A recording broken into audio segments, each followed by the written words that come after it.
সুন্দর হলেই প্রেম হয় না, যার সঙ্গে প্রেম হয় তাকেই সবচেয়ে সুন্দর লাগে। এই কথাটার মাঝে লুকিয়ে আছে ভালোবাসার আসল মানে। আমরা হয়তো প্রথম দেখায় কারোর রূপে মুগ্ধ হই, কিন্তু সময়ের সাথে বুঝি সৌন্দর্য চিরস্থায়ী নয়, অনুভবটাই আসল। যার চোখে নিজের পৃথিবী খুঁজে পাই, যার পাশে থাকলে মনে শান্তি পাই, সেই মানুষটাই আমাদের কাছে সবচেয়ে সুন্দর হয়ে ওঠে।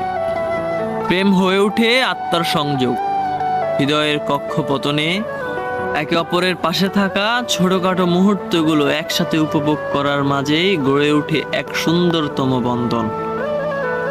তাই শুধু বাহিরিক রূপ নয়, সত্যিকারের ভালোবাসা তখনই জন্ম নেয় যখন একজন মানুষকে তার সমস্ত ভাঙাচুরা, হাসি কান্না, আলো অন্ধকার সহ গ্রহণ করি। তখনই বুঝি সেই আমার পৃথিবীর সবচেয়ে সুন্দরতম মানুষ।